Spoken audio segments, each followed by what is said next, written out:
वसई विरार महापालिकेत श्रमजीवी कामगार संघटनेचा एल्गार. काम आम्ही करतो, हक्क मात्र मिळत नाही. आयुक्त दालनासमोर ठिय्या आंदोलन सुरू.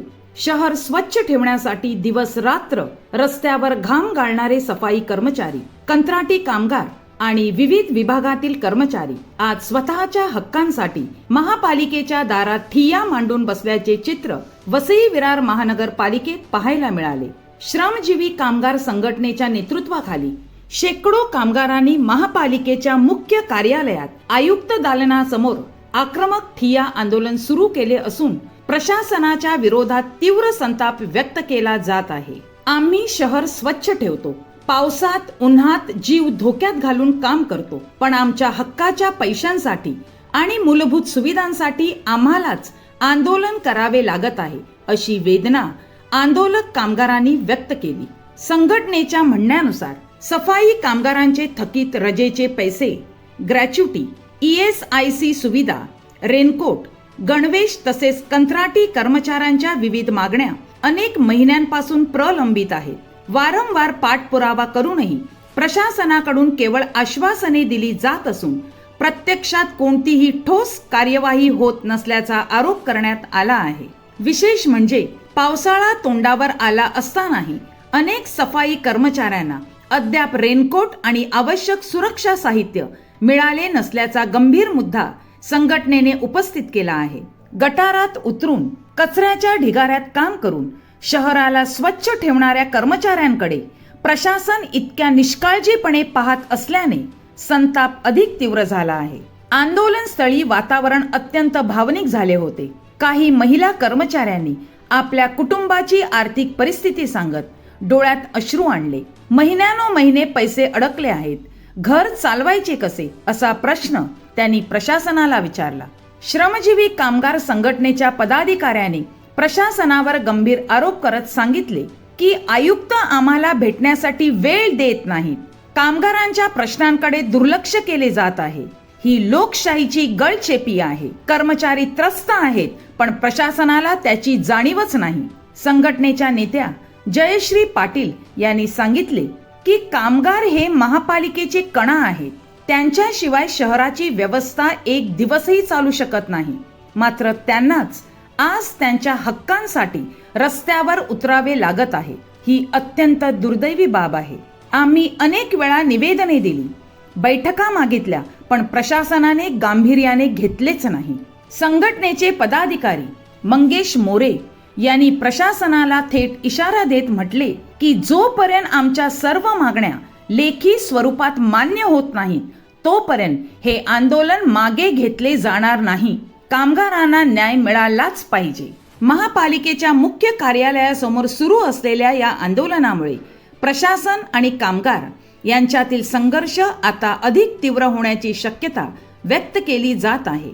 शहराला स्वच्छ आणि सुरळीत ठेवणाऱ्या कामगारांनाच जर स्वतःच्या हक्कांसाठी आंदोलन करावे लागत असेल तर ही केवळ कामगारांची लढाई नसून संपूर्ण व्यवस्थेवर उभा राहिलेला गंभीर प्रश्न असल्याची चर्चा नागरिकांमध्ये सुरू आहे. श्री पाटील श्रमजीवी कामगार संघटनेचे पदाधिकारी चिटणीस म्हणून महाराष्ट्र राज्य.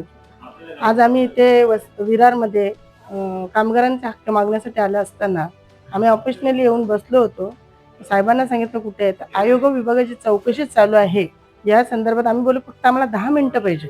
10 मिनिटात आम्ही आमचं जे काही प्रश्न आहेत ते मांडून त्यांचं उत्तर घेऊन जाणार होतो. कारण आमचं पुढचं नियोजन आहे की 18 तारखेपासून आम्ही काम बंदचा त्यांना इशारा देऊन जाणार होतो. तोपर्यंत ज्या 3 वर्ष झालं त्यांच्या मागील ज्या मागण्या आहेत त्या मिळण्यासाठी त्यांनी केलेलं आहे. पण इकडे असं झालंय की आम्हाला आतमध्ये जाऊन दिलं जात नाही. आम्ही फक्त त्यांच्याकडे 10 मिनिटं मागितले. आरेरावी चालू आहे आणि अजिबात कामगारांना, आणि हे सर्व कामगार आहेत, कामगार हे रस्त्यावर काम करणार आहेत. आज जर त्यांना त्या वस्तू भेटत नाही बोललं तर ते येणारच ना. आज 3 वर्ष झालं का देत नाही तुम्ही? ते देण्याची पण ताकद ठेवावी ना. आज श्रमजीवी कामगार संघटना कार्यकारी सदस्य आज या ठिकाणी आपण पाहताय की हे सगळे जर कामगार बसलेत, हे आरोग्य विभाग, उद्यान विभाग, परत पाणी पुरवठा आणि इतर जेवढे ह्या शहरामध्ये काम करतात ते सर्व कामगार इथे जमलेले आहेत. या कामगारांच्या मागण्या पूर्वीपासून म्हणजे आज 3 ते 4 वर्षापासून प्रलंबित आहेत आणि हे प्रशासन त्यामध्ये लक्ष देत नाही आणि प्लस त्यामध्ये जे ठेकेदार आहेत, दोषी ठेकेदार आहेत, त्यांच्यावरती कारवाई करत नाही. त्याचा जाब विचारण्यासाठी आज आम्ही इथे आलो आहोत. आणि आज आम्ही इथे जेवढे उपायुक्त आहेत, जसं मोठे साहेब आहेत, दिवे मॅडम आहेत आणि जे जे अजून अधिकारी कर्मचारी आहेत, त्यांना आज आम्ही निवेदन देणार आहोत की ह्या ज्या समस्या कामगारांच्या आहेत त्या जर या 18 तारखेमध्ये सुटल्या नाहीत तर आम्ही पूर्णपणे काम बंद करणार आहोत शहरात. ह्यातली प्रमुख मागणी अशी आहे की आरोग्य विभागामध्ये जे पूर्वीचे ठेकेदार होते त्यांनी ठेका सोडल्यावर ग्रॅज्युटी देणे बंधनकारक आहे. सरसकट सर्व कामगार जेवढे त्यांच्याकडे कामाला होते त्यांना सरसकट ग्रॅज्युटी देणे बंधनकारक असताना पण त्या ठेकेदारांनी त्यांची ग्रॅज्युटी दिलेली नाही आहे. दुसरा विषय असा आहे की ESIC म्हणजे आज हे कामगार या शहरामध्ये काम करतात. एखादा अपघात घडल्यास त्याला जबाबदार कोण? ठेकेदाराने यांची ESIC काढलेली नाही तर ती जबाबदारी महापालिकेने घ्यावी. एखाद्या कामगाराचा अपघात झाला किंवा त्याला अपंगत्व आलं किंवा काही मोठी त्याची दुर्घटना घडली त्याला जबाबदार कोण? याचा जाब विचारण्यासाठी आम्ही तिथे आलो आहोत. दुसरा विषय आहे की सुट्टीचा या जो लिव्ह पेमेंट भेटतं त्या लिव्ह पेमेंट या पालिकेने ठेकेदाराने दिलेलं नाही कामगारांना. प्रत्यक्षमध्ये बघायला गेलं तर लिव्ह पेमेंट हा ठेकेदाराने द्यायचा असतो, पालिकेने त्यांना दिलेला असतो आणि कामगारांच्या पगारातून कपात केलेला असतो. तो ठेकेदार द्यायला बघत नाही आणि पालिका त्याला द्यायला भाग पडत नाही. तिसरा विषय असा आहे की ते आस्थापना विभागामध्ये लिपिक, कनिष्ठ अभियंता, अर्धकुशल मनुष्यबळ आणि लघु टेंकर, ग्रंथपाल, वाहन चालक, शिपाई या सगळ्या ज्या डिपार्टमेंटमध्ये काम करतात ह्यांचं पण त्यांनी आकृतीबंध जी आपण करतो महापालिकेची त्या आकृतीबंधामध्ये यांचं आपण त्याच्यावरती आपलं आस्थापनेवर यांना कामावर घेणं बंधनकारक असताना त्यांच्या आकृतीबंधाचा काही अहवाल आमच्या संघटनेला दिलेला नाही किंवा त्याच्यावरती काय कारवाई केली त्याबद्दल काहीच माहिती दिलेली नाही. त्याचा जाब विचारण्यासाठी आज आम्ही इथे थांबलेलो आहोत. आणि आज इथे जे कर्मचारी थांबले त्या उपायुक्त साहेबांची भेट घेऊनच जाणार. जर भेट दिली नाही तर आज इथे आम्ही ठिय्या आंदोलन करणार आणि जोपर्यंत आमच्या मागण्या पूर्ण होणार नाही तोपर्यंत आम्ही या जागेवरून उठणार नाही. आज एवढेच लोक आलेत, उद्या आम्ही शहर बंद करायची ताकद ठेवू. शहरातील सर्व कामगार इथे जमतील आणि महापालिका बंद करतील.